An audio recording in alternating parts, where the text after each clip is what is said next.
If your business runs on 5 different apps, 12 browser tabs, and one spreadsheet that everyone's afraid to touch, it's probably time for Odoo. Odoo is an all-in-one business management software that connects every part of your business into one powerful, easy-to-use platform. So instead of wasting time switching between disconnected systems, your entire business works together in real time. Your team moves faster, your data stays accurate, and you can actually focus on growing your business. Let one unified system run your entire business. From the first opportunity to the final payment, everything works together in one place. Whether you're a small business or managing a large operation, Odoo gives you the flexible platform built to grow with you. Try it today for free at odoo.com. That's ODOO.com. The strange thing about being a physician is that quitting almost never feels like an option, even when staying stops making sense.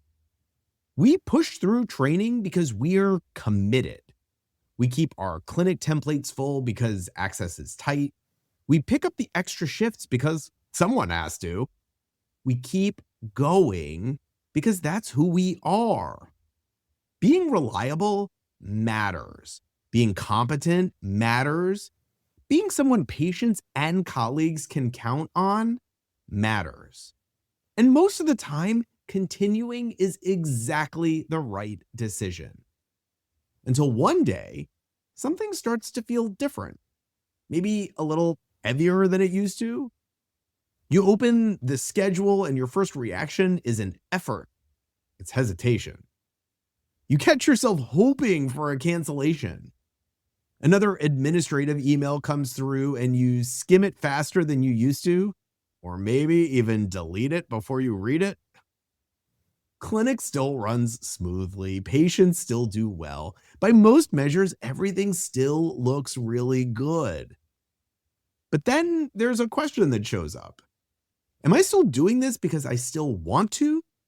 Or because it's just what I've always done? Somewhere between the RVUs, the late night charting, and trying to be everywhere for everyone, you started to lose track of why you're doing all this in the first place. I've been there. I'm Dr. Michael Hersh, and this is the Better Physician Life podcast. If part of you is whispering, I want more, but I don't know where to begin, you're in the right place. Let's figure it out together. Well, hey everyone, and welcome back to the Better Physician Life podcast. Thank you so much for being here today. So in the last couple of episodes, I've been doing something a little different, a short series on books that changed how I think about life as a doctor. These aren't medical textbooks. They are books about work or time, money, and some of the questions that show up after you've been in medicine for a while, but that most of us don't talk about. Questions about how long to keep pushing, questions about what enough actually looks like, questions about whether continuing to do things the way we've always done them is still necessary, or is it just still familiar? Now, the book I want to talk about today is called Quit: The Power of Knowing When to Walk Away, and it's by author Annie Duke. Now, the word quit is pretty charged in medical culture. There is a ton of judgment associated with that word, and it makes sense. Most of us didn't get here by quitting. We got here by persisting, by staying focused for long periods of time, by tolerating the uncertainty and the fatigue, and tolerating the delayed gratification. We kept going when things were hard because we understood the assignment. That's what the process requires. And that ability to keep going is one of the defining strengths of being a doctor. But one of the biggest takeaways from this book is that the same persistence that helped us succeed can sometimes make it harder to recognize when a situation no longer makes as much sense as it once did. Not because the original decision was wrong, because a lot of times the original decision was exactly right. Choosing medicine was right. Choosing your specialty was right. Choosing that first job was right at the time, based on the information you had, based on what mattered at that point in time. But one thing that often changes over the course of a career is that what made sense before doesn't always make sense in exactly the same way now. Because circumstances change, financial pressures change, your level of experience changes, your tolerance for certain parts of the work changes. What you want your time to look like 10 years from now might not look exactly like what you wanted 10 years ago. But the structure of the work doesn't usually change in the same way. The clinic template rarely shrinks on its own. Call schedules rarely get lighter on their own. Inbox volume certainly doesn't decrease on its own. Most systems are designed to keep adding. More access, more patience, more responsibilities, more documentation, more expectations. And because physicians are very good at adapting, we make it work. We add one more patient to the template. We say yes to one more committee. We take one more call shift. And none of those decisions seem like a big deal on their own. They make sense at the time. They seem reasonable, temporary, manageable. But temporary changes have a way of becoming permanent parts of the schedule. Because once something gets added, it usually stays added. One of the ideas in Quit is that we tend to keep going simply because we've already put so much effort into the path we're already on. We've invested time and energy, and maybe most importantly, our identity in our path. You didn't just train in a specialty, you became the person people come to for it. Colleagues rely on your judgment, patients are referred specifically to you, and your professional identity is tied to it, which makes any change feel much bigger than it probably is. Because it starts to feel like you're not just changing a job, you're changing something about who you are. And that can be super uncomfortable.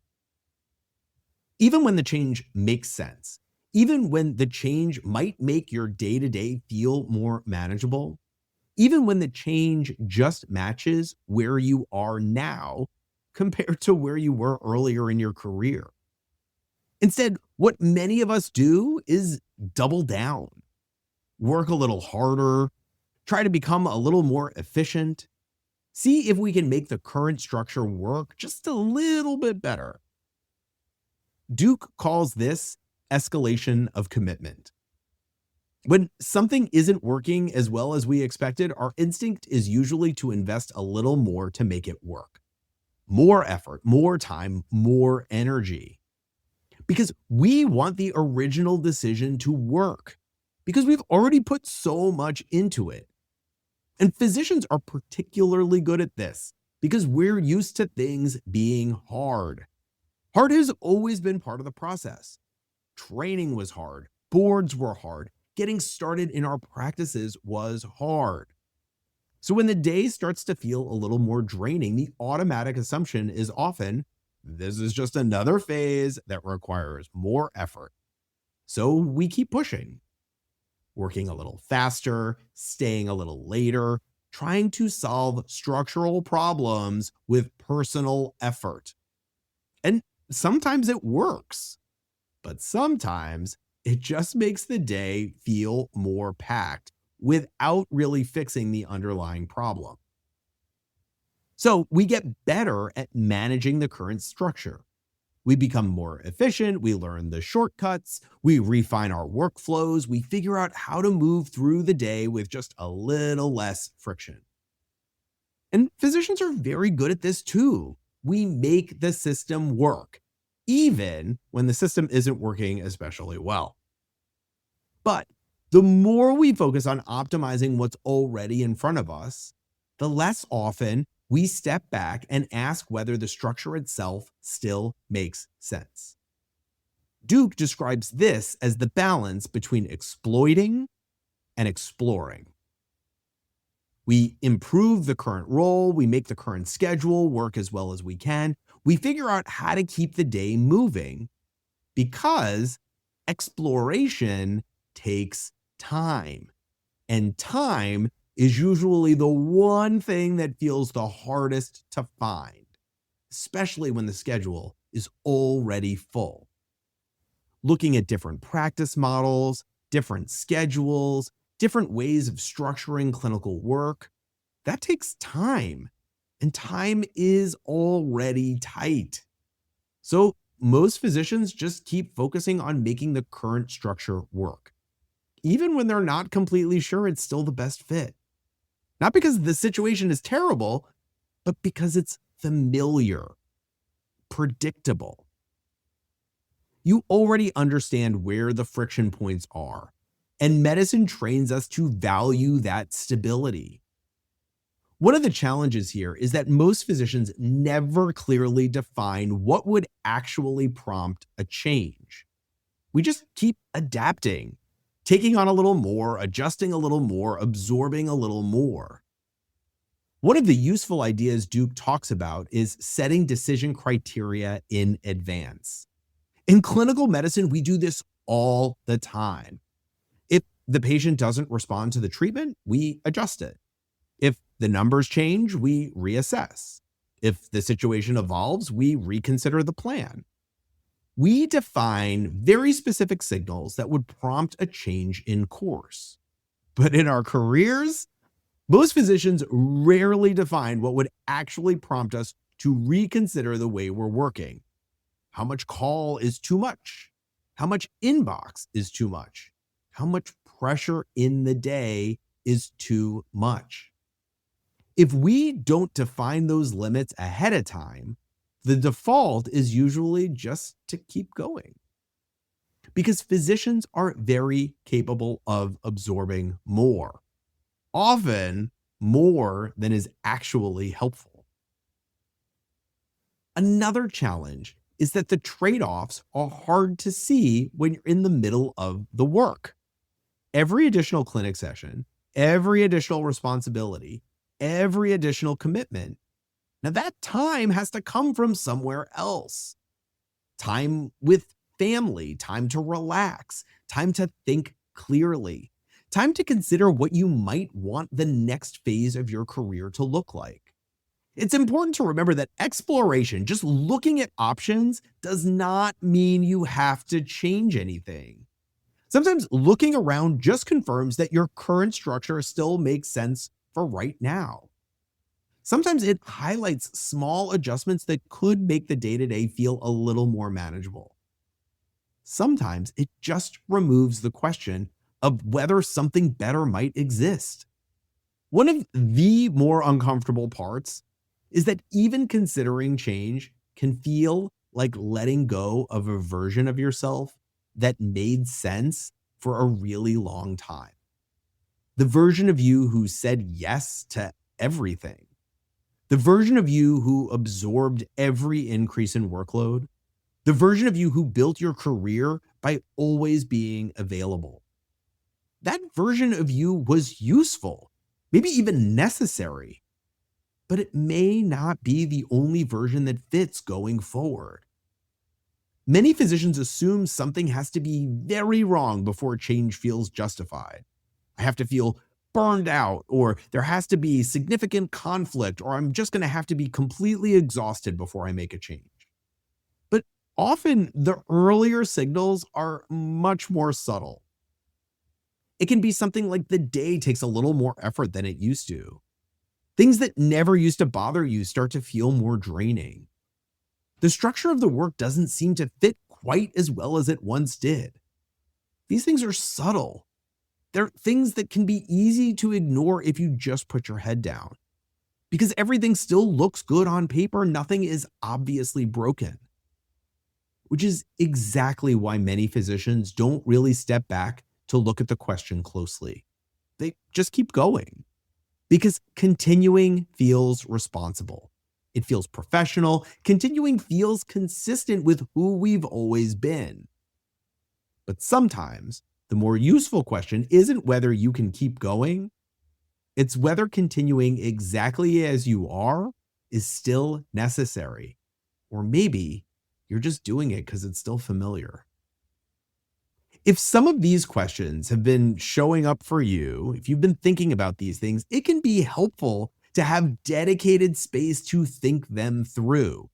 Not in the 5 minutes between patients, not late at night when you're already exhausted, not in the middle of slogging through your inbox. Actual time to step back and look at the whole picture, to decide what still makes sense and what might benefit from another look. Because most physicians are not trying to walk away from their meaningful work. They're just trying to make sure the way they're working still supports the life they want to live, still supports the pace they want to maintain, still supports the kind of physician they want to be 10 years from now. If it would be helpful to think through those questions in a structured way with someone who understands the reality of medical practice, I work with physicians one-to-one on exactly these decisions, and you can learn more at betterphysicianlife.com. Because persistence is one of your greatest professional strengths. And the goal is not to lose that strength. It's to make sure the effort you're putting in is still supporting the life you actually want to be living. Thank you so much for being here today, and I'll see you next time on the Better Physician Life podcast. Thanks for tuning in. I know these conversations aren't always easy, but they matter. If something in this episode stuck with you, hit subscribe and leave a quick review. Or send it to someone who seems to be quietly holding it all together.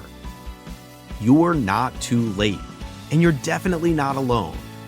If you want to learn more, check out my website at www.betterphysicianlife.com. I'm Dr. Michael Hersh, and I'll see you next week. Yup, I'm a doctor, but I'm not your doctor. This show is for insight, not treatment. So before you act on anything here, take the time to talk with your own trusted people and professionals who can help you figure out your next best step.